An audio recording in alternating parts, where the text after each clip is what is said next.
Okay, so I've taken my turn. Now it's back to you, and you have one left. You have your 3. Let's see, you could go to a number of places. You could recruit with the knowledge you just gained. That might not be a bad idea. You could go over here and build. You could build either the shrine that gives you a knowledge income, or you could build the vineyard, which would give you a food, and that would set you up to be able to get another citizen, a 4 skill citizen in the future round. Let's see. I think you'll want to,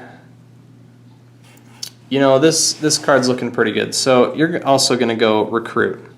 Now, remember, recruit has that special rule that if you don't place the same number, that you have to pay an extra coin. So, since you placed your 3, you'll pay, let's get some change back for this 5. You'll pay 1 coin. We got 4 back.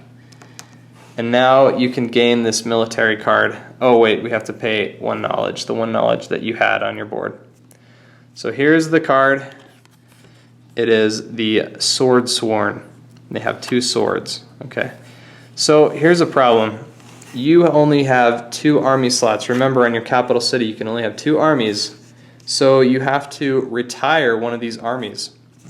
So what does that mean? That means that you have to turn one of these cards over, and that army retires and teaches the new army a little something. So they had some experiences. They were in battle. They lived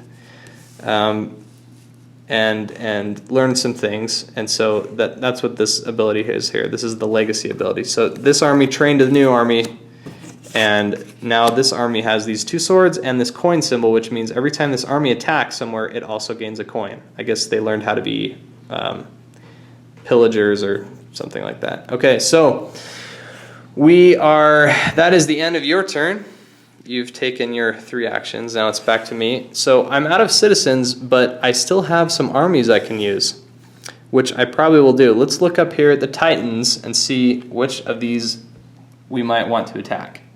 So in order to attack a Titan, you have to be able to have enough swords or arrows equal to this number down here. So now the plague, let me bring this card up here. The plague spirit, you can use swords and arrows, but you need 7. So I don't think we have enough there. On the red witch, or the blood witch, I mean, we can use swords, but we only need 2 of them, and we can't use arrows. I guess the blood witch has some sort of resistance to projectiles or something. Maybe arrows just fly out of the way and never hit her. So we can only use swords. But I think we have enough. So let's go back and see. I should say, let's see if I have enough swords. I do, so I actually would only have to pay 2 armies. Now when you pay an army, you place a coin or coins on the name. And the amount you have to pay the army is 1 more than coins that are already on the card. So that means I've paid this army once, I can use them now. But in the future, I'm going to have to pay 2 more. And then in the future, after that, to use them again, I'll have to pay 4 because there'll be 3 coins on the card. So armies get more expensive over time. That's why you want to retire them. In this case, I'm just going to pay the brutes and the shell defenders. So I've paid both of them. That gives me 2 swords, which is enough to defeat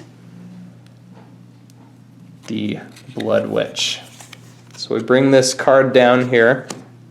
I've defeated the Blood Witch. And there's one last step I have to take, which is I have to roll the damage die. So we had a battle, and perhaps the witch damaged one of my Empire cards. So here's a die. Now let me just mention, this die has some custom sides, but in the actual production version it'll be a standard die, and you will consult a little chart to see if you take damage or not. So I'm going to roll this die. Did the witch hurt me? Oh, she did. Okay, so I have this broken column, which means that I have to damage one of my 3 Empire cards. Now this is a tough choice. I either have to damage the boat, or the wheat fields, or the walled city. If I damage the boat or the wheat fields, I'll lose a food, which means next round I won't have enough food for all my citizens, so one of them is just going to sit there and do nothing. Now, if I damage a walled city, then I won't get one of these income. I'll lose an income at the end of the round, and I'll also lose one of my armies because I won't have enough space for them. But you know what? Citizens are pretty important, so I'm just going to damage this card and hope that it turns out all right. So that's what happens. I have to lose one of these military army cards, and I think I'm just going to lose the brutes. They were a casualty of war. It was a tough battle, and they didn't make it. Okay. So back to you. It's your turn again. You've also used all your citizens, but you could also attack a Titan. You have 3 swords here and an arrow. So let's see if there are any Titans you could defeat. You could defeat the Sand Screamer. Now, arrows do not work against the Sand Screamer either. The Sand Screamer must have thick armor, but it'll be enough. So that's what we're going to do. We're going to pay the Swordsworn and the Spearman. We have enough, and we defeated that Sand Screamer. Now the Sand Screamer is pretty cool. Because we defeated it, it'll give us an arrow for future battles.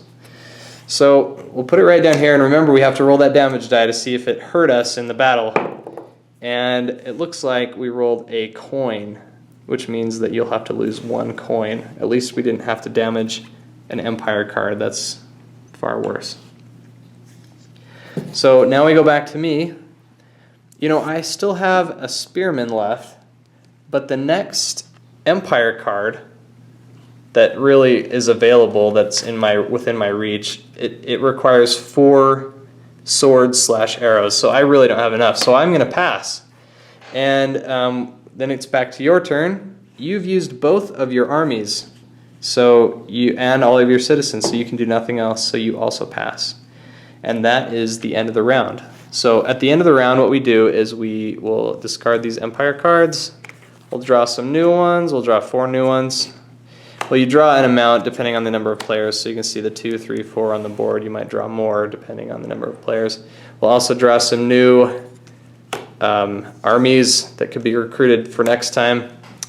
And the game continues. Players will collect their income for having different income symbols.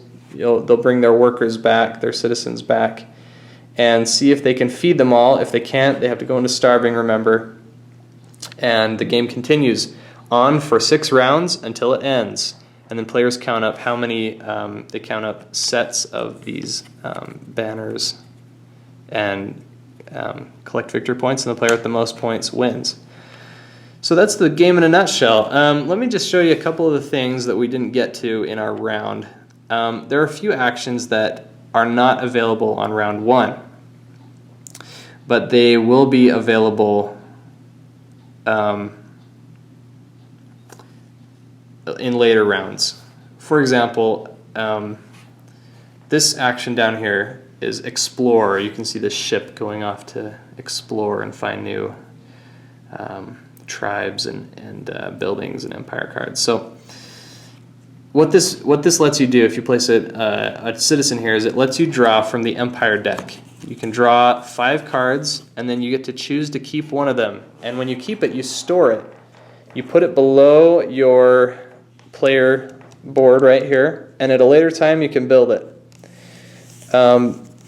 Or if you prefer, you can actually take one of the cards that are face up here and store it for later. Maybe you can't pay for it now, but you want it in a future round, and so you save it for later. Up here, this action is called expand.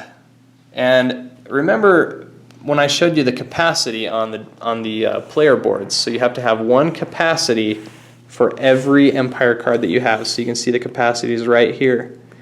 Now, once you get up to 4 empire cards, you might need more. And expanding lets you get some more. So when you expand, you have to pay either a scroll or 3 coins, and you get one of these cards, which is called a district.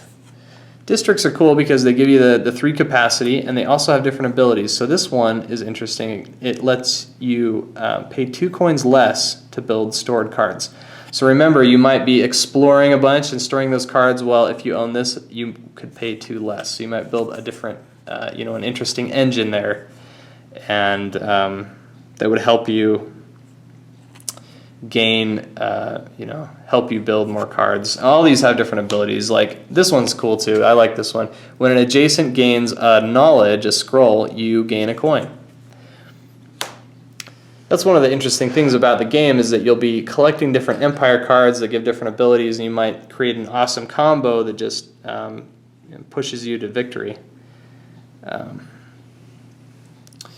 So one of the other actions here we didn't get to is labor. If you place a citizen here, it gives you 2 coins. You could also go here to grow. This becomes available on the 3rd round, and it lets you get new citizens. You can pay 3 coins to get a new citizen, and the new citizens are over here. You can get you'll get your 4 skill and then your 5 skill. So when you get those new citizens with those higher skills, you can really have a lot of you have an easier time taking actions on the board. It's harder for players to block you if they can't keep up. The last action we didn't get to is draft. So if you put a citizen here, that means that citizen is worth 1 sword for the rest of the round. You can use that in multiple attacks against these titans. And you could put multiple citizens here as long as they were, as long as they follow that rule where they are a skill number that's higher than the one that's already there.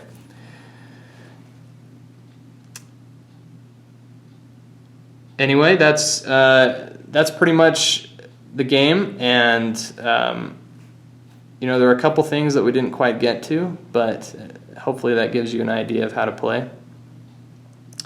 And I hope you find it interesting. Thank you very much for watching this video, and I will see you later. Bye.